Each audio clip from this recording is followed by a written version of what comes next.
तो नमस्कार दोस्तों, इस वीडियो में अब हम लोग पढ़ने जाने वाले हैं, आगे संधि का अध्ययन करने वाले हैं। तो संधि के बारे में हम देखेंगे इस वीडियो में। तो क्या होता है संधि, सबसे पहले देख लेते हैं। दो वर्णों के मेल से होने वाले परिवर्तन को संधि बोलते हैं हम। जैसे विद्या धन अर्थी मिलके बन जाता है विद्यार्थी। अब इसमें हुआ क्या है, तो आ और अ मिलके आ बन गया है। विद्या का आ और अर्थी का अ मिलके विद्यार्थी बन गया है। और उसी तरह से दूसरा एग्जाम्पल देखें तो शिक्षा धनार्थी मिलके शिक्षार्थी बन जाता है। इसमें भी आ और अ मिलके आ बन जाता है। तो संधि के अगर हम प्रकार देखें या भेद देखें तो 3 प्रकार की होती है: स्वर, व्यंजन और विसर्ग संधि। स्वर संधि क्या होती है, तो स्वर्ग संधि के बाद स्वर अर्थात 2 स्वरों के मेल से होने वाले परिवर्तन को स्वर संधि बोलते हैं। क्या बोला? स्वर संधि के बाद स्वर अर्थात 2 स्वरों के मेल से होने वाले परिवर्तन को स्वर संधि बोलते हैं। स्वर संधि के प्रकार या भेद अगर हम देखें तो ये 5 प्रकार की होती है। ठीक है, तो संधि टोटल 3 प्रकार की होती है और स्वर संधि उसमें 5 प्रकार की होती है। पहली होती है दीर्घ संधि संधि आ ई उ, और दूसरी होती है गुण संधि ए ओ और री। अगर जो ए की मात्रा है या ओ की मात्रा है या ऋषि की मात्रा है तो ये हो जाती है गुण संधि। और वृद्धि संधि ए औ जो होती है, अगर आई की मात्रा औ की मात्रा है अगर, तो इसमें इस तीसरे अक्षर पे तो हो जाएगी वृद्धि संधि। अगली होती है यण संधि। य और व से पहले आधे अक्षर हों, य और व से पहले आधे अक्षर हों तब हो जाती है वो यण संधि। और अयादि संधि क्या होती है, यदि 3 अक्षरों के बीच में व हो तब वो कहलाती है अयादि संधि। तो सबसे पहले देख लेते हैं स्वर संधि। सबसे पहले स्वर संधि में से देख लेते हैं दीर्घ संधि। तो यहाँ पे हम स्वर संधि देख रहे हैं और उसके बाद हम देख लेते हैं उसके अंदर दीर्घ संधि क्या होती है। तो दीर्घ संधि जो होती है, इसका नोट एक इम्पॉर्टेंट देख लेते हैं कि यदि अ आ ई छोटा ऊ बड़ा ऊ के बाद समान स्वर आए तो इन दोनों को मिला के दीर्घ कर देते हैं। जैसे इसका नियम क्या कहता है, अ और आ मिल के आ बन जाता है, आ और अ मिल के आ बन जाता है, आ और आ मिल के भी आ बनता है। अगर इसका उदाहरण देखें तो 2 तो हमने पहले ही देख चुके थे, शिक्षार्थी और विद्यार्थी। जैसे शिक्षा और धन, शिक्षा और अर्थी, और विद्यार्थी में विद्या और अर्थी। उसी तरह देखें तो शिवालय जो है, शिव धन आलय मिलके शिवालय बन जाता है। महात्मा कैसे टूटता है, तो महाधन आत्मा बन के टूटता है। परमात्मा कैसे टूटता है, तो जो बड़ा आ है वो परम, छोटा अ और आ मिल जाता है इसमें, तो परम धन आत्मा। और परमार्थ कैसे टूटता है, परम धन अर्थ परमार्थ हो जाता है। रामायण कैसे हो जाता है, राम और आयन, तो रामायण हो जाता है। और सत्याग्रह एक अपवाद है हमारा, जो सत्याग्रह और भी अपवाद है, तो सत्य धन आग्रह सत्याग्रह हो जाता है। और दैत्यरी तो दैव्यरी, तो दैव्य और अरि मिलके दैत्यरी हो जाता है। और दैत्य धन अरि मिलके दैत्यरी हो जाता है। और दिशांतर जो है, दिशा धन अंतर जो है वो दिशांतर हो जाता है हमारा। उसके बाद जो हमारी द्वितीय नियम है, तो ई का नियम है वो, जैसे अभी हमने अ का देखा, तो उस तरीके का अगला जो नियम आता है वो आता है ई और ई मिलके बड़ा ई बनता है। छोटा ई, बड़ा ई और छोटा ई मिलके भी बड़ा ई बनता है। और अगर दोनों बड़ा ई है तो भी बड़ा ई बनता है। इसके उदाहरण देखेंगे, हरीश, हरी धन ईश, हरीश हो जाता है। रविंद्र तो कैसे टूटता है, रवि धन इंद्र होके टूटता है। गिरीश कैसे टूटता है, गिरी और ईश, तो इसमें छोटा ई बड़ा ई जो है ये बड़ा ई बन जाता है, गिरीश हो जाता है। कपीश कैसे टूटता है, तो कपी छोटा ई और इसमें बड़ा ईश जुड़ जाता है तो कपीश बन जाता है। रवीश कैसे बनता है, तो रवि छोटा ई और ईश इसमें जुड़ता है बड़ा ई, तो वो रवीश बन जाता है। उसी तरीके से तृतीयक नियम देख लेते हैं, जैसे कि हमने 2 नियम देखे अभी अ और ई के। उसी तरह तीसरा नियम जो होता है वो ऊ का होता है, तो छोटा ऊ और छोटा ऊ मिलके बड़ा ऊ बनता है, बड़ा ऊ और छोटा ऊ मिलके बड़ा ऊ बनता है। और बड़ा ऊ और बड़ा ऊ मिलके भी एक बड़ा ऊ बनता है। टोटल हम जो पढ़ रहे हैं ये दीर्घ संधि पढ़ रहे हैं। और दीर्घ संधि को दीर्घ संधि बोला इसलिए जाता है क्योंकि इसमें जो भी चीज़ बनती है वो बड़ी बनती है। तो जैसे हमारा ई जो था वो भी बड़ा बना, आ जो था वो भी बड़ा बना, मतलब अ से बड़ा होता है आ। तो इस तरीके से ये दीर्घ संधि हो जाती है। हमारी तृतीयक नियम जो है वो ऊ का होता है, उसका उदाहरण देख लेते हैं हम। तो गुरुपदेश गुरु, छोटा ऊ जो है हमारा वो बड़ा ओ और छोटा ऊ मिलके बड़ा ऊ बन जाता है, तो गुरु उपदेश हो जाता है वो। उसके बाद वधुत्सव, तो वधु और उत्सव जो है जो वधु और जो उत्सव है ये मिलके वधु उत्सव बन जाता है। और लघुर्मी, लघु और उर्मी जो है ये मिलके लघुर्मी बन जाता है। और लघुधन उत्तर मिलके लघुत्तर बन जाता है। तो ये सारे इसके उदाहरण हो जाएंगे। इसके बाद हम लोग ने देख ली है दीर्घ संधि, पूरी देख ली है। तो हमारी संधि के जो टाइप्स हैं वो है स्वर संधि के अंदर हम देख रहे हैं दीर्घ संधि के बाद अगली देखेंगे हम गुण संधि। तो गुण संधि क्या होती है ये देख लेते हैं। तो गुण संधि यदि अ और आ के बाद ई, ऊ, बड़ा ऊ, री स्वर आए तो इन दोनों को मिला के क्रमशः क्या बन जाता है, अ के बाद ई आता है तो ए बन जाता है। अ और आ के बाद छोटा ई और बड़ा ई आता है तो ए बन जाता है। अ और आ के बाद छोटा ऊ और या बड़ा ऊ आता है तो ओ बन जाता है। और अ और आ के बाद री आता है तो अर बन जाता है। तो इसकी ट्रिक क्या है कि अगर आप ए की मात्रा देखें या ओ की मात्रा देखें सिंपल वाले, या ऋषि शब्द को देखें अगर शब्द के पीछे, तो आप इसका मतलब गुण संधि है वो। तो छोटा ए होता है, उस छोटे ए की मात्रा इस दूसरे या तीसरे अक्षर पर आ जाती है इसमें, तो वो गुण संधि कहलाती है। तो ए का नियम देख लेते हैं। ये ए कहलाता है ए का नियम। तो किस तरीके से, जैसे सुरेंद्र, तो दूसरे अक्षर पे क्या आ जाएगी, ए की मात्रा आ गई। तो ये टूटता कैसे, सुर और इंद्र में अ और ई मिलके ए बना दिया है यहाँ पे। और महेंद्र ने आ और ई ने मिलके ए बना दिया तो महेंद्र बन गया वो, महाधन इंद्र। महाधन इंद्र बन मिलके हमारा ये बन गया ए। और सुरेश कैसे बना, तो सुर धन ईश मिलके हमारा अ और ई मिलके ए बन गया। फिर नरेश कैसे बना, अ और ई मिलके ए बन गया, फिर ये भी नॉर्मली। और कमलेश कैसे बना, तो कमल का अ और ईश का ई बड़ा ई मिलके ए बन गया। सेम राकेश और रमेश भी हो गया। उसके बाद ओ का एक नियम है, उसमें क्या होता है, आ और ऊ मिलके ओ बनता है। तो महाधन उदय, तो महा का आ और ऊ का उदय ये मिलके महोदय बन गया।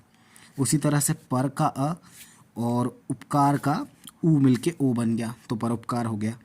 सिमिलरली इसके एग्जाम्पल होगा सूर्योदय, जलोर्भी, महोत्सव, चंद्रोदय। तो ये सारे जो एग्जाम्पल हो गए ये हमारे ओ के नियम के हो गए। अब अर का नियम क्या कहलाता है, अर का नियम कहता है कि अ और री मिलके र बनता है, अर बनता है कुल मिला के। तो सप्त का अ और ऋषि का री ये मिलके अर बन गया तो सप्तऋषि हो गया। महा का आ बड़ा आ और ऋषि का री ये मिलके महर्षि बन गया। तो उसी तरह से देवार्षि और ये क्या लिखा हुआ है, ब्रह्मर्षि, ब्रह्मर्षि। तो इसी तरह से देवर्षि, ब्रह्मर्षि, महर्षि, सप्तर्षि ये सारे अर के नियम के अंतर्गत उदाहरण हो गए हमारे। उसके बाद जो तीसरी हमारी स्वर संधि है वो है वृद्धि संधि। तो वृद्धि संधि जो है, यदि अ और आ के बाद ए, आई, ओ, औ स्वर आए तो दोनों को मिलाकर क्रमशः हम अ और ए मिलके आई बन जाते हैं। आ जो रहते हैं अगर वो ओ और औ से मिल रहे हैं तो वो औ बन जाते हैं। तो इसकी सिंपल ट्रिक है, या तो आई की मात्रा लगी रहेगी उस पर या औ की मात्रा लगी रहेगी। तो इसकी ट्रिक, यदि एक ऐसी मात्रा जिसमें दो मात्राएं हो जाए तो उसको हम बोल देते हैं वृद्धि संधि। जैसे ए, आई वाली जो मात्रा है उसके नियम देख लेते हैं। सदा का आ और एव का ए मिलके आई बन जाता है तो सदैव बन जाता है वो। तथा का आ और एव का ए मिलके तथैव बन जाता है तो तथैव उसका एग्जाम्पल हो गया। इसी तरह से एकैक हो जाता होता है हमारा अ और ए मिलके एकैक बन जाता है। उसी तरह से मतैक्य, मत और एक के मिलके हमारा मतैक्य बन जाता है। रमा और ऐश्वर्य मिलके हमारा रमेश्वर्य बन जाता है। और महाधन ऐश्वर्य बन के मतलब आ और ए मिलके आई बनता है तो महेश्वर्य बन जाता है। और औ का नियम अगर हम देखें तो औ का नियम जो है, औ वाली जो मात्रा है उसका नियम ये है कि वनौषध मतलब अ और औ मिलके औ बन जाता है इसमें। तो वन और वन का अ और औषध का औ, ये मिलके औ बन जाएगा, तो वन औषध हो जाएगा वो। परम का अ और औषधि का ओ मिलके औ बन जाएगा, तो वो हो जाएगा हमारा परम औषधि। उसके बाद परम का अ और औषध का औ मिलके भी औ बनेगा, तो परम औषध हो जाएगा वो।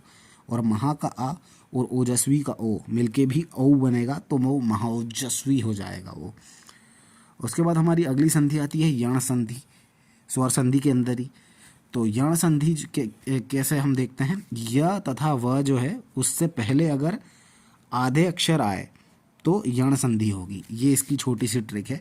जैसे व्य हो गया, यन्व हो गया, आप देख सकते हैं यहाँ पे। तो ये जो है ये हमारी हो जाती है यण संधि। संधि के जो नियम हैं, इसके नियम है, यदि ई, छोटा ई, बड़ा ई, ऊ, री के बाद कोई भिन्न स्वर आए तो इन दोनों को मिला के हम क्रमशः क्या करते हैं ये देख लेते हैं। य वर्ण का नियम, व वर्ण का नियम और री वर्ण का नियम कैसे लगाते हैं हम ये देख लेते हैं। तो ई और अ जो है, छोटा ई और बड़ा ई, जब अ से मिलता है तो वो य बन जाता है, आ से मिलता है तो या बन जाता है, ऊ से मिलता है तो यू बन जाता है, ऊ से मिलता है, बड़ा ऊ से मिलता है तो बड़ा यू बन जाता है, ए से मिलता है तो ये बन जाता है। तो ये य के नियम हो गए। अब व वर्ण के जो नियम है वो ये है कि छोटा ऊ और बड़ा ऊ जब अ से मिलते हैं तो व बन जाते हैं, आ से मिलते हैं तो वाह बन जाते हैं, और ए से मिलते हैं तो वे बन जाते हैं। और री का नियम यह है कि री जब आ से मिलता है तो वो हमारा हो जाता है त्रा बन जाता है वो। तो इस तरीके से हम हमारे ये पूरे 3 नियम हो गए य, व और री के। तो अब इसके उदाहरण देख लेते हैं। य वर्ण के उदाहरण कौन कौन से हो गए, अति का ई और अधिक का अ मिलके बन जाता है य, तो वो हो जाता है अत्याधिक। अत्याचार, अति का ई और आचार का आ मिलके बन जाता है या, तो अत्याचार हो जाता है। प्रति का ई और उपकार का ऊ मिलके यू बन जाता है, तो प्रत्युपकार हो जाता है। नी का ई और ऊ का बड़ा ऊ मिलके यू बन जाता है, तो न्यून हो जाता है। और ई, प्रति का ई और एक का ए मिलके प्रत्येक बन जाता है, तो ये बन जाता है, तो प्रत्येक हमारा हो जाता है। तो यदि य वर्ण से पहले आधे वर्ण हों तो उनकी छोटी ई की मात्रा में बदल के उनको लिख देते हैं तथा अगले वर्ण में छिपा हुआ वर्ण लिखते हैं। जैसे कि आप ऊपर वाले एग्जाम्पल में देख ही सकते हैं। जैसे अति जो है, अगर य के पहले आधा वर्ण है त, तो उसको छोटी ई की मात्रा में लिख देंगे, अति हो जाएगा वो। और य जो है उसका जो पहला हमारा जो अगला वर्ण है उसमें जो छुपा हुआ जो भी वर्ण है, जैसे अत्य, तो जो अधिक है तो वो हमारा हो जाएगा अ वर्ण। तो अत्यधिक को कैसे तोड़ेंगे, अति धन अधिक में तोड़ेंगे। तो ये हमारा एक उदाहरण हो जाएगा। अत्यधिक को कैसे तोड़ा, अति और अधिक में तोड़ा। तो इसी तरह इत्यादि को कैसे तोड़ेंगे, इति धन आदि। यद्यपि को कैसे तोड़ेंगे, यदि धन अपि। और उपरयुक्त को कैसे तोड़ेंगे, उपरी धन युक्त या उपरी धन उक्त। तो इन 2 तरीकों से उपयुक्त को तोड़ा जा सकता है। उसके बाद व वर्ण के उदाहरण देख लेते हैं। तो अनु का उ और अय का अ मिलके व बन जाता है, तो अन्वय हो जाता है। सु का उ और आगतम का आ मिलके वा बन जाता है, तो स्वागतम हो जाता है। अनु का उ और ऐषण का ए मिलके वे बन जाता है, तो अन्वेषण हो जाता है। और सु का उ और अच्छ का अ मिलके स्वच्छ बन जाता है, व बन जाता है, तो स्वच्छ बन जाता है। अब त्रा जो है वो कैसे बनता है, पितृ का री, ऋषि वाला, और आज्ञा का आ मिलके आ बन जाता है, तो मिलके त्रा बन जाता है, तो पित्राज्ञा हो जाता है वो। और मात, तो ये बड़ा आ बन जाता है। और मात्र का जो ऋषि है, री और बड़ा आ मिलके जब आ बनता है तो मात्राज्ञा हो जाता है वो। उसके बाद हम देख लेते हैं 5वीं जो स्वर संधि है वो है अयादि संधि। तो अगर 3 अक्षरों के बीच में या और व हो, 3 अक्षर होना चाहिए। और ये ट्रिक है सिंपल सी। 3 अक्षर हैं, पहला एक अक्षर हो गया और उसके बीच में अगर य और व आ गया और फिर तीसरा अक्षर हो गया। इसीलिए लिखा है कि 3 अक्षरों के बीच में जब या और व हो तो अयादी संधि हो जाती है वो। अब इसका नियम है, जहाँ पर य हो तो वहाँ पर ए आई हो जाता है, मतलब जो एक अगर एक मात्रा लगी है तो उसमें दो मात्रा लग जाती है, ए आई हो जाता है। और जहाँ पर व हो, मतलब य है तो ए आई हो जाएगा, और व हो तो ओ औ हो जाएगा। अब कैसे दिखा है, तो य का नियम क्या है, नयन, तो ने धन अन जो है मिलके नयन बन जाता है। ठीक है, तो यह था यहाँ पे, तो जो ए था वो छोटा ए बन गया हमारा, तो नय ने धन अन नयन हो जाएगा हमारा। उसी तरह से नायक, अगर ये इसमें आ बड़ा है तो आई की मात्रा आ जाएगी, तो नैयक हो जाएगा वो, नई धन अक हो जाएगा। उसी तरह से गायक गई धन अक हो जाएगा, गायिका गई धन इका हो जाएगी, नायिका नई धन इका हो जाएगी। शयन में सिर्फ एक आ की मात्रा नहीं है तो छोटा ही बनेगा वो, तो शे धन अन हो जाएगा वो। और चयन में चे धन अन हो जाएगा। उसी तरह व का जो नियम है, वो व का नियम ये बोलता है कि ओ हो जाएगा या औ हो जाएगा। तो अगर सिंगल है व तो ओ हो जाएगा, और अगर व में आ की मात्रा लगी तो वो औ हो जाएगा। तो जैसे पो धन अन मिलके पवन बन जाता है क्योंकि सिंगल है। उसके बाद हमारा जो भो धन अन मिलके भवन बन जाता है, और भाऊ धन उक मिलके हमारा भावुक बन जाता है। और पवित्र पो धन इत्र मिलके पवित्र बन जाता है। श्रऊ धन अन मिलके श्रवण बन जाता है और श्रावण बन जाता है। और नौ धन इक मिलके नौइक बन जाता है, नाविक बन जाता है। और धौ धन अक मिलके धावक बन जाता है। उसके बाद हमारी स्वर संधि खत्म हो जाती है। उसके बाद आती है हमारी व्यंजन संधि। तो व्यंजन संधि के बारे में हम पढ़ते हैं, तो जिस पर भी बिंदी लगी हो तो व्यंजन संधि होगी। सिंपल सी इसकी ट्रिक है। व्यंजन के बाद स्वर या व्यंजन आने से जो परिवर्तन होता है वह व्यंजन संधि कहलाता है। जिसमें 1.5 व्यंजन आए वो व्यंजन संधि होगी। जो कैसे, संसार, सम धन सार मिलके संसार बन जाता है। संपूर्ण, जिसमें भी आम की बिंदी लगी है, एक आम की ऊपर मात्रा लगी है, वो हमारी व्यंजन संधि होगी। संभोग, सम धन भोग संभोग, संपूर्ण सम धन पूर्ण संपूर्ण हो जाता है। सम धन रक्षक संरक्षक हो जाता है। और त संबंधी जो नियम है, अब इसमें देख लेते हैं आगे कि त संबंधी कौन से नियम होते हैं। तो त संबंधी जो नियम है वो है, त के बाद यदि ल हो तो त का आधा ल यानी आधा ल हो जाता है। तो त के बाद यदि ल है तो त का आधा ल यानी, जैसा कि आप इस सर्कल में देख सकते हैं, वैसा ल हो जाता है। अगर उदाहरण देखें तो तत् धन लीन तल्लीन हो जाता है, तो आधा ल हो गया त का, है ना। उत धन लेख जो है तो त का आधा ल बना दो तो उल्लेख हो जाएगा। उत धन लंघन का आधा ल बना दो तो उल्लंघन हो जाएगा। खत धन लास का आधा ल बना दो तो खल्लास हो जाएगा। और उत धन लास का अगर आधा ल बना देंगे त का तो उल्लास हो जाएगा। अब त के बाद यदि च और छ हो, जैसे पहले हमने देखा कि त के बाद यदि ल हो तो त का आधा ल होता है, पर अगर त के बाद यदि च और छ हो तो त का आधा च हो जाता है। जैसे उत है, अब इसके बाद चारण है तो आधा च हो जाएगा तो उच्चारण हो जाएगा। सत है, इसके बाद चरित्र है तो सच्चरित्र हो जाएगा। अब त के बाद यदि ज और झ हो तो त का आधा ज यानी आधा ज हो जाता है। तो सत है, अब इसके बाद ज या झ होगा तो आधा ज बनाना है हमको। तो सत धन जन तो सज्जन हो जाता है। उत धन जैन तो उज्जैन हो जाता है। उत धन ज्वल तो ज से शुरू हो रहा है तो ये आधा ज बना देंगे, उज्ज्वल हो जाएगा। उसके बाद उत धन झाटिका तो झ है तो हमारा आधा ज बना देंगे तो उज्जाटिका झाटिका हो जाएगा। उसके बाद हमारा जो अगला नियम है वो है त के बाद यदि हमारा द हो तो त का द जो है तथा ह का ध हो जाता है। ठीक है, तो अगर त के बाद अगर द है तो हमारा त का द बन जाएगा वो, और ह का आधा ध बन जाएगा। तो इस तरीके से हम इसको तोड़ सकते हैं। जैसे उत में आधा ध है, उत में अ है, और धार में द है तो वो उद्धार हो जाएगा।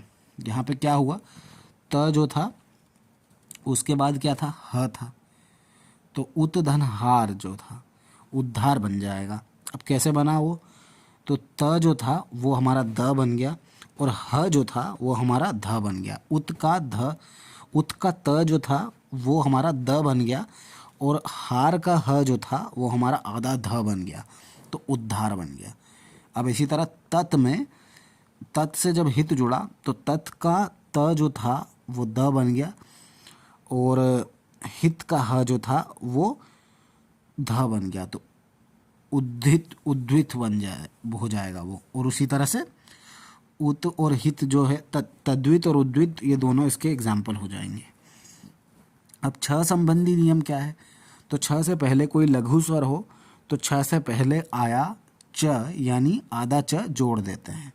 अगर उदाहरण देखें तो अनु है और छेद जो मिलके अनुच्छेद आधा च बन गया। उसके बाद वी और छेद मिलके विच्छेद बन गया, लघु स्वर है छ से पहले।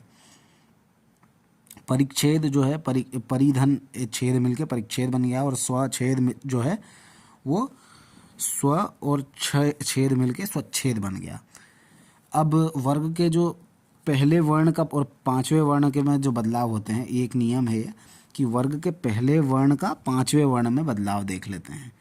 तो जैसा हमने वो एक वर्ग का एक वो पूरी वो टेबल देखा था, तो उसी में आगे है कि यदि किसी वर्ग का पहला वर्ण क च ट त प का मेल किसी अनुनासिक अर्थात पांचवें वर्ण से हो तो वर्ग का पहला वर्ण अपने ही वर्ग को पांचवा वर्ण में बदल देता है। तो पहला वर्ग का जो भी पहला वर्ण होगा वो अपने आप वो पांचवें वर्ण में चला जाएगा। जैसे क है वो ढ में चला जाएगा, क है जो इया में चला जाएगा, क ख इया। तो जैसे ये पांचवा जो, तो ये पहला जो वर्ण है ये यहाँ पे फर्स्ट वाला जो फिफ्थ में चला जाएगा। क जो है वो इया बन जाएगा, च जो है वो इया बन जाएगा, ट और न बन जाएगा, त और न बन जाएगा, और प जो है वो म बन जाएगा। तो प्रथम वर्ण सीधा पांचवा वर्ण बन जाएगा। अब कैसे? तत् और मय जो है न बन जाएगा तो तन्मय हो जाएगा, और उत धन मुख जो है वो भी न बन जाएगा, तो उन्मुख बन जाएगा वो। जगत जो है वो न बन जाएगा तो जगन्नाथ हो जाएगा। चित्त और मय में न बन जाएगा तो चिन्मय हो जाएगा, और वाक जो है वो इया में बन जाएगा तो वाग्मय हो जाएगा, आम में बन जाएगा तो वो वाक्मय हो जाएगा। तो यहाँ दोनों वर्ण जो है वो अनुनासिक ही हैं। इसके बाद एक और नियम है, वो वर्ग के पहले वर्ण का तीसरे वर्ण में परिवर्तन हो जाता है। तो इसमें क्या होता है, जो पहला वर्ण है वो तीसरा वर्ण बन जाता है। तो यदि किसी वर्ग का पहला वर्ण क प ट त प का मेल किसी स्वर या तीसरे चौथे वर्ण से हो, तो य र ल व में वो किसी एक वर्ण में से हो, तो वर्ग का पहला वर्ण अपने ही वर्ग के तीसरे वर्ण में बदल जाता है। तो ये परिवर्तन किस प्रकार से होता है? क जो है ग बन जाता है, च जो है ज बन जाता है, ट जो है ड बन जाता है, त जो है द बन जाता है, और प जो है वो ब बन जाता है। उदाहरण देखें तो सतगुण, त जो है वो द बन गया तो सतगुण हो गया। यहाँ पे भी लिखा है त जो है द बन जाएगा। भगवत गीता, तो त जो है वो द बन जाएगा तो भगवत गीता। उत धन देश्य, तो उत का त जो है वो द बन जाएगा तो उद्देश्य बन जाएगा। दिक धन विजय, तो दिग्विजय बन जाएगा। उसके बाद कप जो है वो प जो है वो श बन जाएगा, प जो है वो ब बन जाएगा तो कब्ज बन जाएगा, कप धन ज। उसके बाद दिक धन गज जो है वो, तो क जो है वो ग बन जाएगा, क जो है ग बन जाएगा तो दिग्गज हो जाएगा। दिक धन अंत, तो दिगंत हो जाएगा। उसके बाद वाक धन ईश, तो वागीश हो जाएगा। और इसके बाद आती है हमारी विसर्ग संधि। तो विसर्ग संधि जो होती है, उसके विसर्ग संधि के बाद स्वर या व्यंजन आने से जो परिवर्तन होता है वो विसर्ग संधि कहलाती है। ठीक है, तो विसर्ग जब भी आया उसके बाद स्वर या व्यंजन आने से जो भी परिवर्तन होगा वो विसर्ग संधि कहलाएगी। इसका नियम क्या है?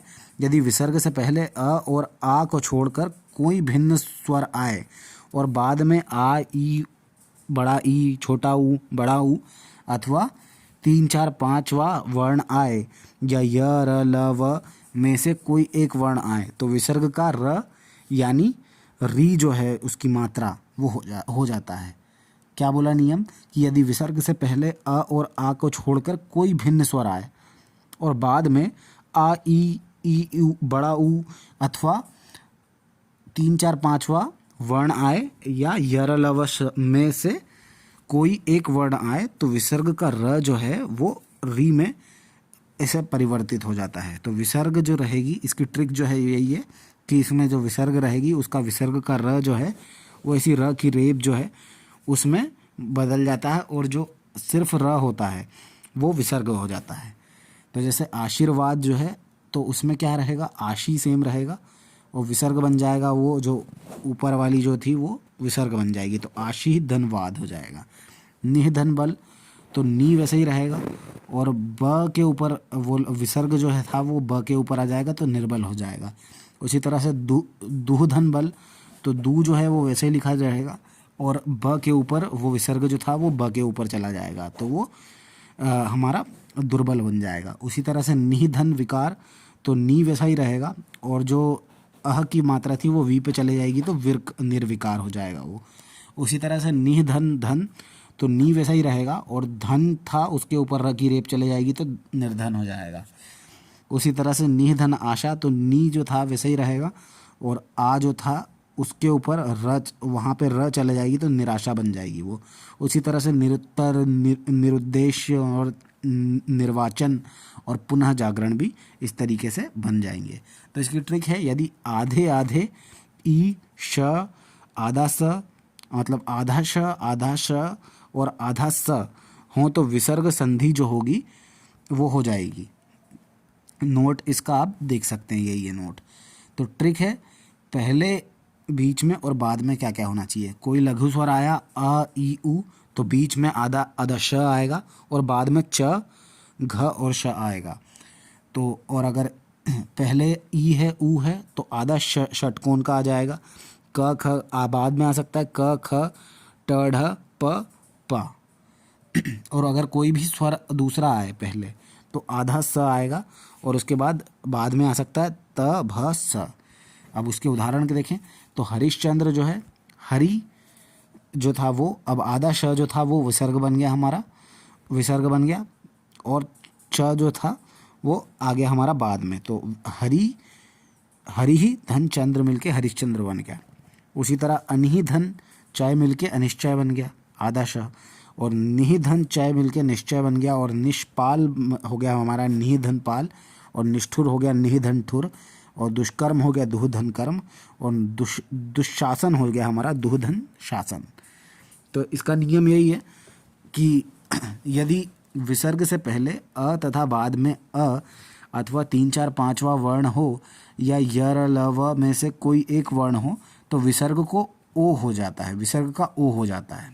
विसर्ग का ओ कब होगा, यदि विसर्ग से पहले अ तथा बाद में अ अथवा 3 4 5वां वर्ण हो या दो या फिर य र ल व में से कोई एक वर्ण हो तो विसर्ग का जो रहेगा वो ओ बन जाएगा। ट्रिक क्या है, अगर विसर्ग का ओ हो जाएगा मतलब ये तो कैसे होगा, शॉर्ट ट्रिक है कि ओ के बाद 3 4 5 य र ल व ह हो तो विसर्ग संधि हो जाएगी।